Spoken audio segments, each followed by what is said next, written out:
Queridos hermanos, buenas noches. El Señor les bendiga.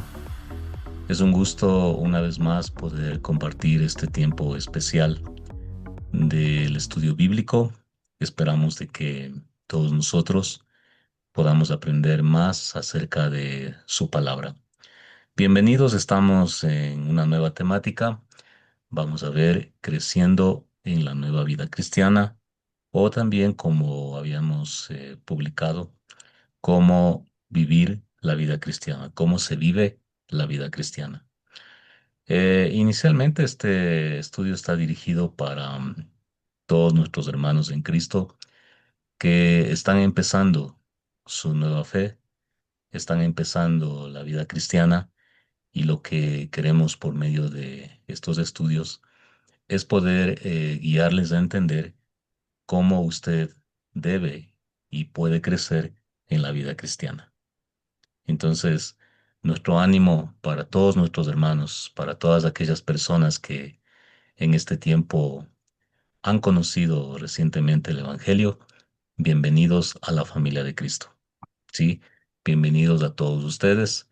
Sepan que en cualquier lugar que vayan no hay ninguna iglesia perfecta, ¿ya? Pero Dios nos ha bendecido una maravillosa familia llamada iglesia. Así es que nuestro ánimo para usted, para que pueda ir creciendo en los caminos de Dios. Y si tiene alguna pregunta, por favor que nos haga saber. Y ya que todos estamos, como digo, en el mismo barco, en la misma iglesia, cada día batallando con debilidades y situaciones difíciles que se van presentando. Así es que, queridos hermanos, nuestros hermanos en Cristo nuevos y aquellos que ya han trajinado, bienvenidos a esta nueva etapa de 4 temas de estudio bíblico. Aquí vamos a compartir varias temáticas, ¿ya? Aquí tengo un resumen de los temas que vamos a exponer. Usted puede ver que en total son 2 selecciones. Obviamente es un tema muy amplio, pero vamos a compartir de manera resumida cada tema. El primer tema, cómo llegar a ser un hijo de Dios. Segundo, cómo estar seguro de ser un hijo de Dios. Tercero, confesando públicamente a Jesucristo. Cuarto, un encuentro con Dios. Quinto, cómo hablar con Dios. Sexto, viviendo con éxito la vida cristiana. Séptimo, la comunión con Dios. Octavo, obedeciendo al Señor, reuniéndonos con los hijos de Dios. Décimo, enseñando a otros el camino de la vida eterna. Lección 11, controlados por el Espíritu de Dios. Y el último estudio, haciendo la voluntad de Dios. De cada tema vamos a hacer un resumen y esperamos de que estos estudios y estos temas tratados sean de mucha ayuda para su crecimiento en los caminos de Dios. Como base que nos impulsa para seguir adelante predicando la palabra y enseñando la palabra, partimos de Mateo 28, 19 al 20. Mateo 28, 19 al 20, que es conocido como la Gran Comisión. Y la Gran Comisión, en resumidas cuentas, dice, en las palabras de Jesús, vayan y hagan discípulos de todas las naciones. ¿Qué es lo que nos mueve a no dejar de enseñar la palabra, a no dejar de predicarla? Es que el mandato de Jesús fue muy claro, tajante y un imperativo en mayúsculas. El deber de todos sus seguidores, es decir, la iglesia de él, es ir y hacer discípulos de todas las naciones. Entonces, en el lugar en donde estemos, el lugar en donde estemos, nosotros somos responsables de predicar la palabra de Dios. No, no se trata de un asunto de si me gusta o no. Se trata o es un tema de obediencia o desobediencia. Entonces, en este caso, nosotros lo que vamos a hacer es compartir la palabra de Dios a todas las naciones. Y la fórmula que tenemos acá nos dice bautizándolos en el nombre del Padre, del Hijo y del Espíritu Santo.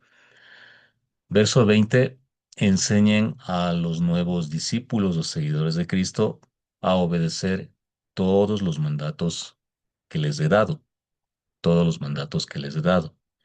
Y actualmente los tenemos en el Nuevo Testamento y en toda la Biblia, ¿ya? ¿Y cuál fue la promesa?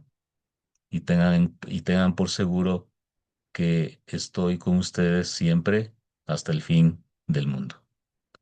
Entonces, este es el texto que nos motiva para seguir predicando la palabra de Dios.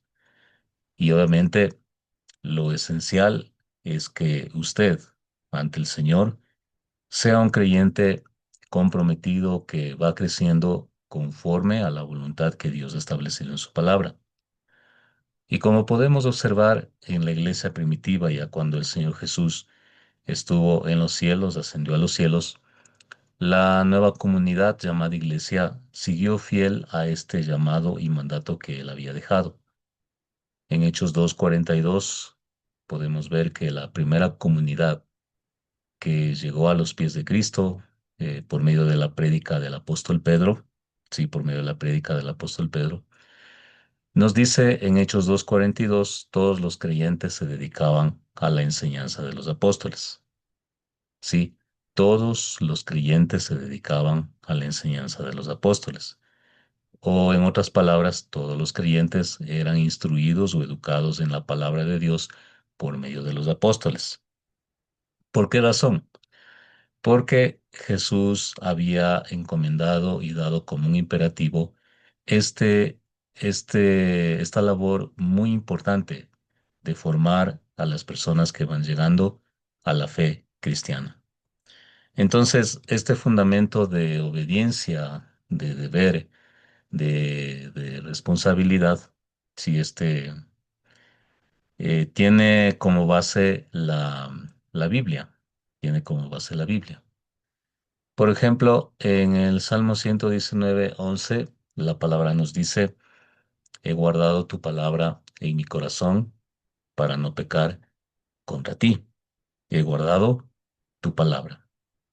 Ahí mismo, en el verso 105, el salmista dice, tu palabra es una lámpara que guía mis pies y una luz para mi camino.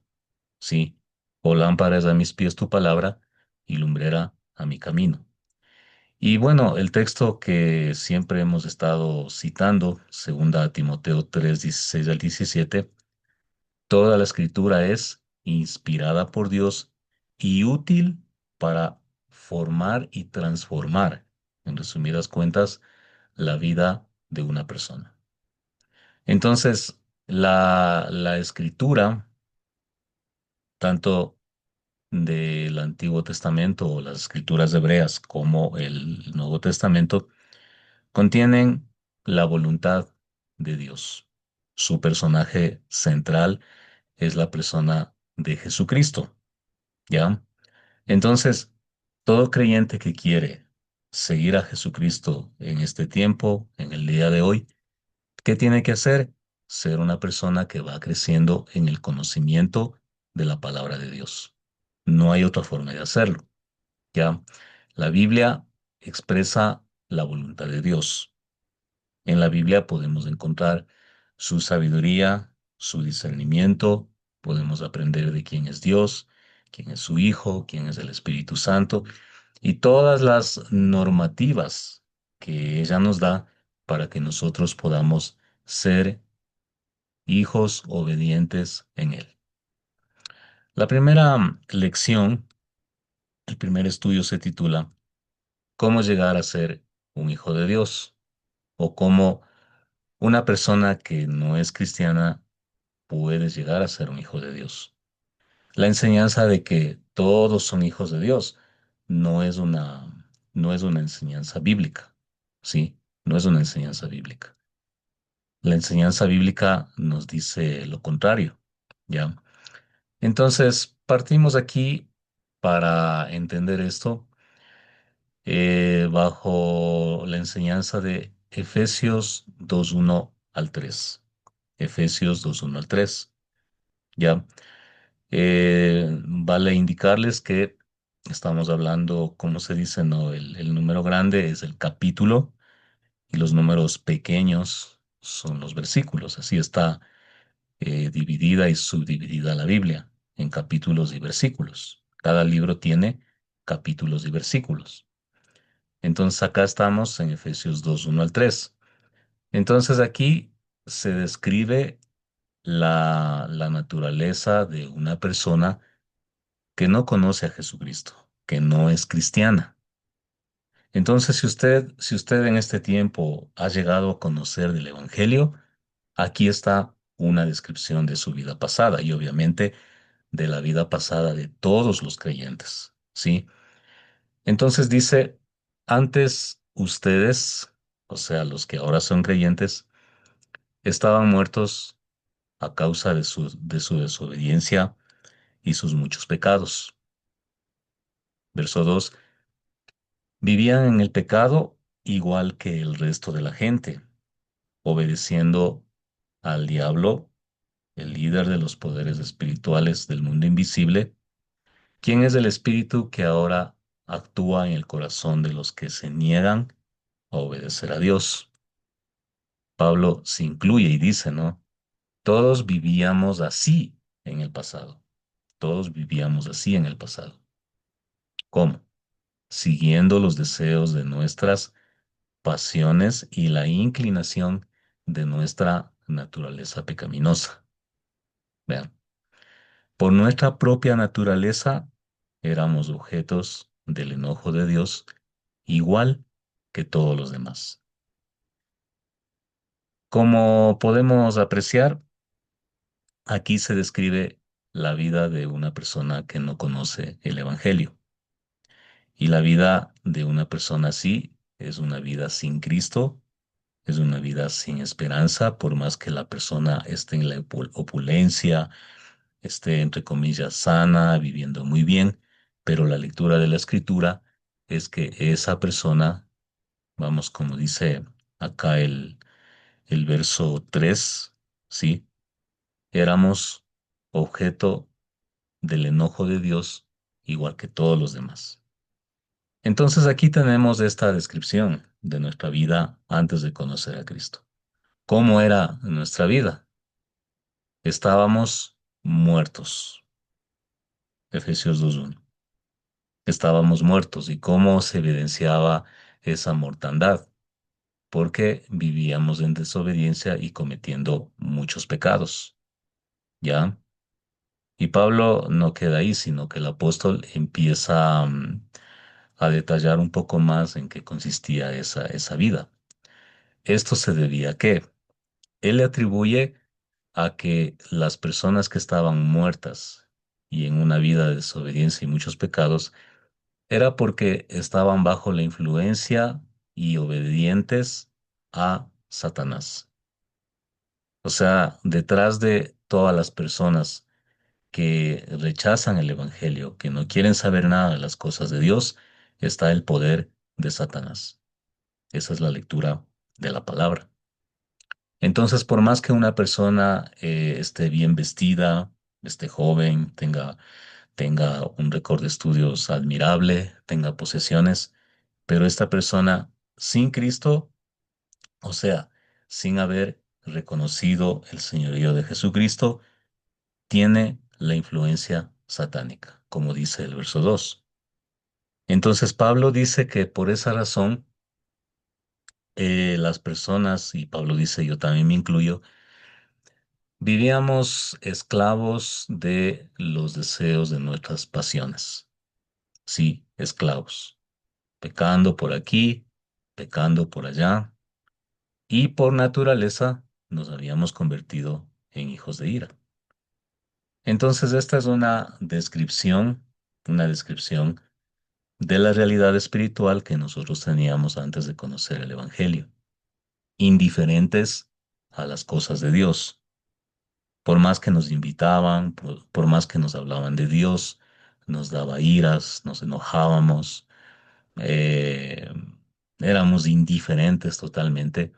No nos nacía, nos daba pereza, nos dolía la cabeza, teníamos excusas para todo, para no seguir el Evangelio. Pablo dice que la razón era porque estábamos muertos, un estado de mortandad, siguiendo la influencia satánica en este mundo. Entonces, en esa realidad, lo que dice la palabra, ¿no? Romanos 3:23, todos hemos pecado y nadie puede alcanzar la meta gloriosa establecida por Dios. Usted puede ver también Isaías 53:6, Isaías 59:2, y cómo podemos apreciar cuáles serán las consecuencias de esto, de esta vivencia. Éramos merecedores de la muerte. Romanos 6:23, porque la paga que deja el pecado es la muerte, porque la paga que deja el pecado es la muerte. Entonces, en esa situación en que nos encontrábamos indiferentes a las cosas de Dios y en un estado de mortandad, es que la gracia y la misericordia de Dios siempre estaba operando para hacernos el llamado a la salvación.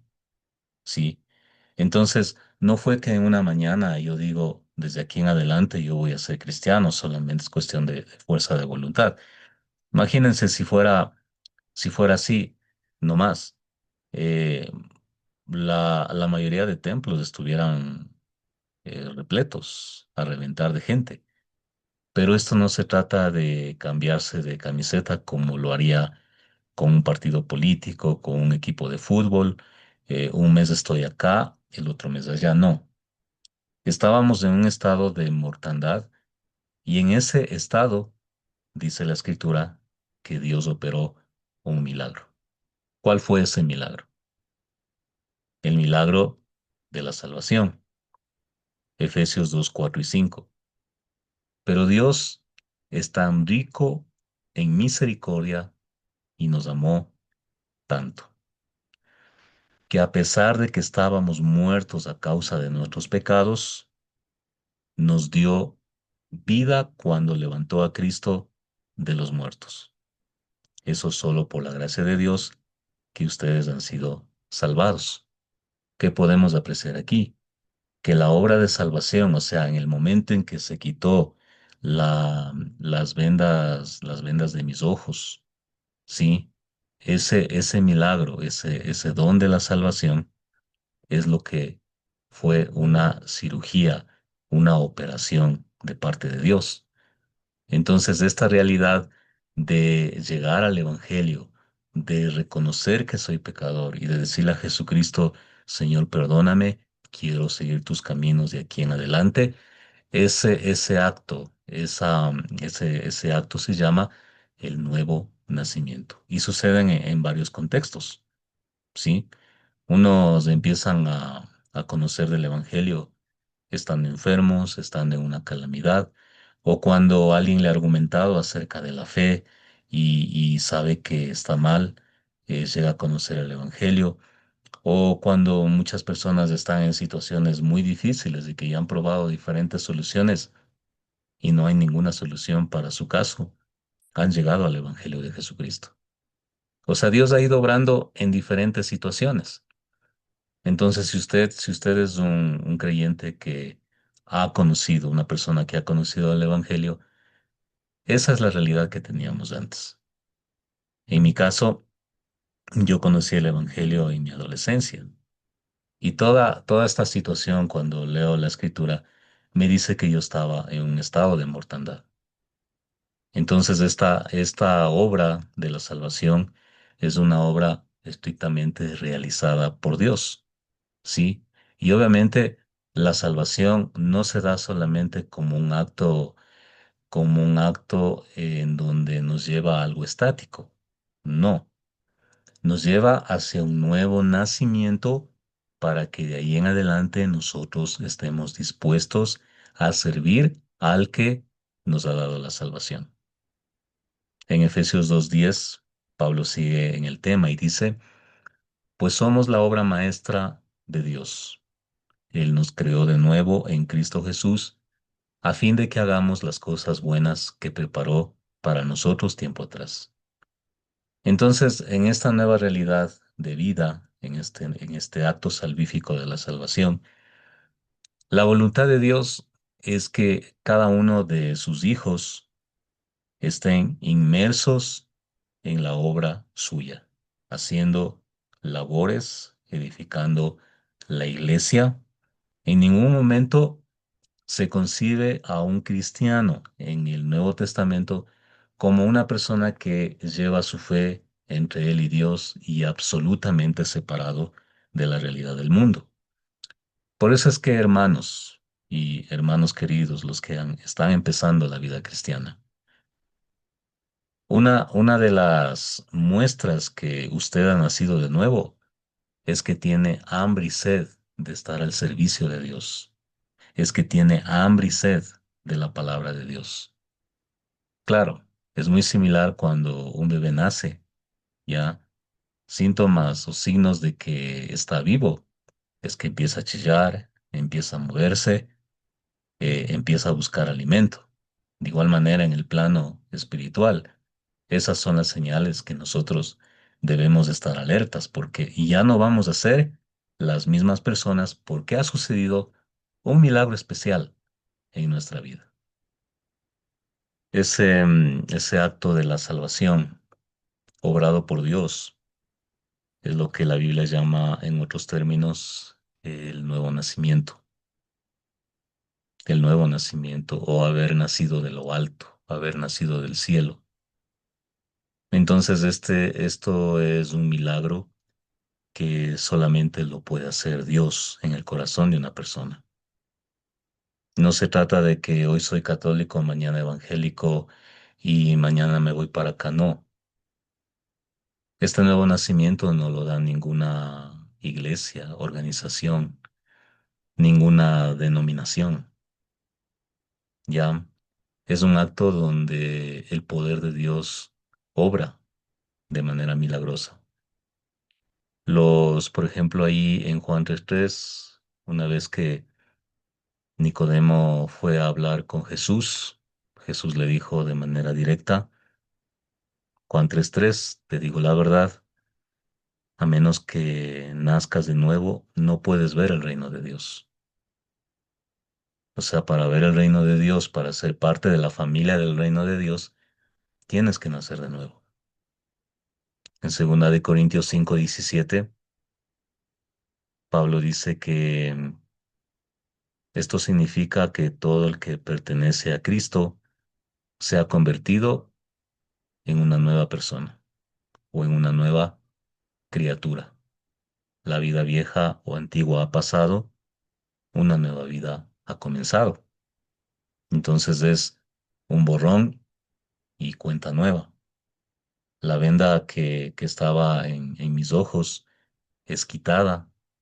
El fastidio que tenía por los que me venían a hablar de Dios es quitada, porque mi nueva naturaleza ya no pertenece a la esclavitud del pasado. La palabra también nos dice que los agentes que intervienen ahí en el nuevo nacimiento, primera de Pedro 1:23, nos dice que es la palabra de Dios. Pedro dice, pues han nacido de nuevo, pero no a una vida que pronto se acabará. Su nueva vida durará para siempre porque proviene de la eterna y viviente palabra de Dios. Sí, la semilla que germinó en nuestro corazón. El otro agente que interviene es en Tito 3:5. Dice la palabra, Él nos salvó, no por las acciones justas que nosotros habíamos hecho, sino por su misericordia. Nos lavó quitando nuestros pecados y nos dio un nuevo nacimiento y una nueva vida por medio del Espíritu Santo. Entonces, la obra de la salvación es una obra trinitaria, donde el Trino Dios ha obrado en el corazón de la persona para que sea una nueva criatura. En resumen, Aquí a esto se le llama el Evangelio o la buena noticia. Primera de Corintios 15 3 al 4. Pablo hablando a la iglesia les dice, no. Primera de Corintios 15 3 al 4.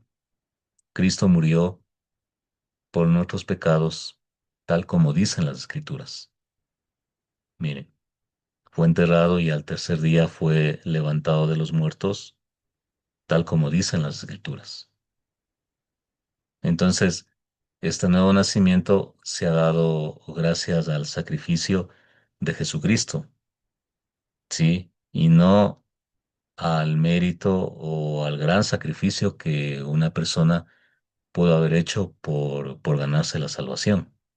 En ningún momento se habla así. Ahora, una vez que he llegado a conocer del Evangelio, he llegado a aceptar a Jesús como mi Señor y Salvador, ¿sí? ¿Cómo puedo estar seguro de ser un hijo de Dios? Bueno, aquí puedo decir que ahora que soy un hijo de Dios, mi cosmovisión de vida, o sea, mi manera de ver la vida, la realidad de la vida, se va renovando diariamente hacia la cosmovisión de Dios. En otras palabras, cuando una persona viene a Cristo, ¿sí? Empieza a ver una transformación de todo su ser, de su forma de pensar, de su forma de actuar, de su forma de reaccionar. ¿Por qué? Porque este nuevo bebé es un nuevo ser que ha nacido a un nuevo ser, ha nacido de nuevo, y por ende todo ese bagaje de mi vida antigua va a ir siendo pulido en lo que se llama la obra de la santificación. Y esa obra de la santificación va a durar toda nuestra existencia hasta que demos el último suspiro en este planeta. Esa obra de la santificación, ahí vamos a tener caídas, levantadas, tiempos difíciles donde hemos quizás a veces renegado contra Dios. Pero en todo ese proceso, la salvación de los hijos de Dios está asegurada. La palabra nos dice que tengo vida eterna en Cristo Jesús. Primera de Juan 5 versos 11 al 13. Y este es el testimonio que Dios ha dado. Él nos dio vida eterna y esa vida está en su Hijo. El que tiene al Hijo tiene la vida. El que no tiene al Hijo de Dios no tiene la vida. Les he escrito estas cosas a ustedes que creen en el nombre del Hijo de Dios, para que sepan que tienen vida eterna. Entonces, esto de la seguridad de ser un hijo de Dios no se trata, no se trata, hermanos, de mis sentimientos, de cuán bien me sienta, de si siento como un calor que viene a mi vida. No es nada de eso, no es nada de eso, sino que la seguridad de ser un hijo de Dios se basa en la palabra de Dios. Por ejemplo, en Juan 3:16, que es un texto que pues la mayoría de los cristianos lo saben, ¿no? De tal manera amó Dios al mundo que ha dado a su Hijo unigénito para que todo aquel que en Él, o sea, en Jesucristo, cree, no se pierda, sino que tenga vida eterna. Ahí está la seguridad de ser hijo de Dios. Entonces, si usted ha depositado su vida en Jesucristo, su fe en Jesucristo, tenga la seguridad de que Él le ha limpiado de sus pecados y usted ha llegado a ser un hijo de Dios. Tiene vida eterna. Desde el momento, o sea, toda persona cristiana ha empezado a tener vida eterna desde el momento del nuevo nacimiento. En Colosenses 2:13, ahí la palabra nos dice, ustedes estaban muertos a causa de sus pecados, lo que ya hablamos en antes, y porque aún no les habían quitado la naturaleza pecaminosa. Entonces Dios les dio vida con Cristo al perdonar todos nuestros pecados. Entonces Dios les dio vida con Cristo al perdonar todos sus pecados. En Juan, perdón, no primera de Juan, en Juan 1, versos 12 y 13, ¿no? Perdón, está hablando acerca del rechazo que tuvo Jesucristo en su primera venida. En el verso 11 dice, Jesús vino a los de su propio pueblo y hasta ellos lo rechazaron. Mire, pero a todos los que creyeron en él, o sea, en Jesús, y lo recibieron, les dio el derecho de ser hijos de Dios. Este es un texto de oro, maravilloso, porque ¿qué es lo que me hace a mí ser un hijo de Dios? No el pertenecer a tal o cual denominación eclesiástica de fe, no, sino que me hace o me da el derecho de ser un hijo de Dios el poner mi fe o creer en la persona de Jesucristo como mi único Señor y Salvador. Entonces Juan aclara en el verso 13 y dice, ellos nacen de nuevo, o sea, los que han puesto su fe en Jesucristo, nacen de nuevo no mediante un nacimiento físico, como resultado de la pasión o de la iniciativa humana. Lo que yo les dije, nadie en la mañana dijo, de aquí en adelante quiero ser cristiano comprometido. No, o sea, no es así el nuevo nacimiento, ¿sí? Sino que nace por medio de un nacimiento que proviene de Dios, o sea, un nacimiento de lo alto. Entonces, cuando nosotros, o sea, todos pusimos nuestra fe en Jesucristo y le dijimos, aquí estamos, perdona mis pecados, la palabra de Dios nos dice de que en ese momento fuimos justificados, recibimos la salvación, recibimos la vida eterna y empieza este proceso, este arduo proceso de santificación, donde cada día más Dios va obrando la imagen de su Hijo en la vida de todos los creyentes. La seguridad de ser un hijo de Dios no está en mis obras que yo haya podido hacer o que pudiera hacer, ¿sí? La seguridad de mi salvación no depende de si me porto bien en grado 10 o me porto bien en grado 5, porque si fuera así, tendríamos que ganarnos por obras la salvación, ¿ya? Entonces, la seguridad nos dice la palabra de que depende de la obra de Cristo en la cruz. Sí, de los méritos de Jesucristo ante Dios en la cruz. En Romanos 5, 8 al 9 dice, pero Dios mostró el gran amor que nos tiene al enviar a Cristo a morir por nosotros cuando todavía éramos pecadores. Entonces, como se nos declaró justos a los ojos de Dios por la sangre de Cristo, con toda seguridad, Él nos salvará de la condenación de Dios. Entonces acá, en este texto, no nos está hablando de que el gran amor de Dios se ha manifestado a toda la creación por medio de Jesucristo, ¿sí? O sea, si usted ha puesto su mirada en Él, la palabra de Dios dice que ahora usted es un hijo de Dios. Primera de Pedro 1:18 al 20 nos habla ahí de que ustedes saben que Dios pagó un rescate para salvarnos de la vida vacía que heredaron de sus antepasados. Y el rescate que él pagó no consistió simplemente en oro o plata, sino que fue la preciosa sangre de Cristo, el Cordero de Dios, que no tiene pecado ni mancha. Dios lo eligió como el rescate por ustedes mucho antes de que comenzara el mundo, pero ahora Él los ha revelado a ustedes en estos últimos días.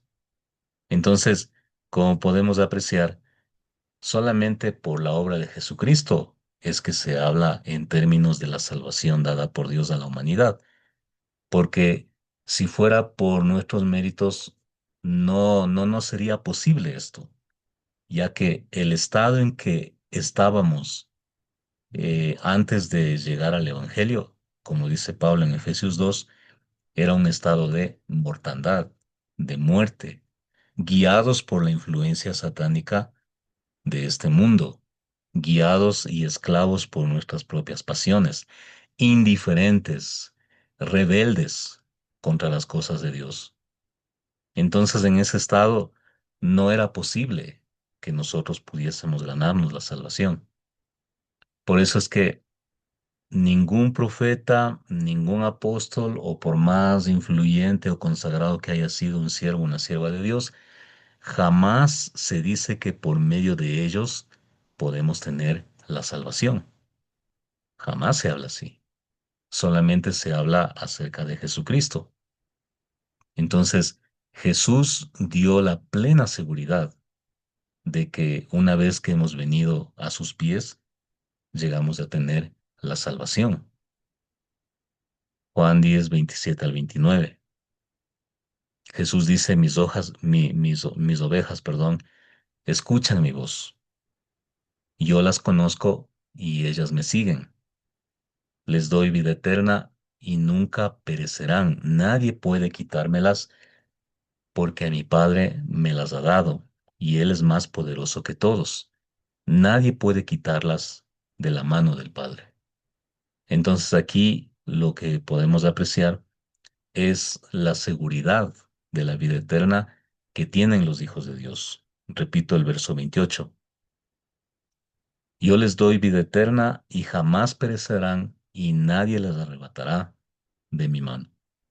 Entonces esta es la enseñanza clave de la palabra, que la salvación está centrada en la persona, en los méritos de Jesús, en lo que Jesús hizo, ¿sí? Y no está centrada en los méritos o las obras que nosotros pudiésemos hacer. La salvación está plenamente asegurada por los méritos de Jesucristo. Obviamente hay muchas inquietudes en este punto. ¿Y qué pasa si una vez llegando al Evangelio me aparto, voy a perder la salvación? Bueno, es un tema de una larga discusión, pero en este momento tomemos la palabra que nos dice que la salvación, que la vida eterna está asegurada, ¿ya? No se la puede perder, no se la puede perder porque no fue por mis méritos. Y si la pudiera perder, ya no sería la salvación por fe ni por gracia, porque sería algo que yo la podría ganar por medio de mi comportamiento. Entonces, imagínense, solo un grupo selecto de personas, las más consagradas, las que más ofrendas dan, las que más ayuda hacen, podrían ser salvas. Pero la Biblia tajantemente nos dice en Efesios 2, 8 al 9 que no es posible. Ánimo, mis hermanos, sobre todo a nuestros hermanos que están empezando en la vida cristiana. Va a haber momentos difíciles, persecución, indiferencias de la gente que nos conocía antes, nos van a hacer a un lado, pero no importa. Lo que importa al fin de la vida es la aprobación o desaprobación de Dios. Así es que sigamos adelante en este caminar y ánimo para los demás estudios que podamos participar y entender más acerca de este proceso hermoso, desafiante y de gran responsabilidad que es la vida cristiana. Buen día.